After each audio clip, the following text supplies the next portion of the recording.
तसेच महाराष्ट्र राज्याचे माननीय मुख्यमंत्री श्री देवेंद्र फडणवीस साहेब यांच्या आदेशानुसार जीवन जगण्याची शपथ घेतो।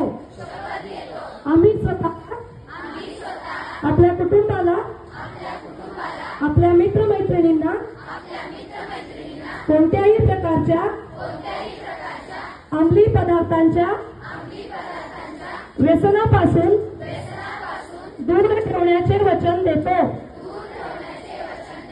आमच्या परिसरात अंमली पदार्थांचा वापर किंवा त्यांची विक्री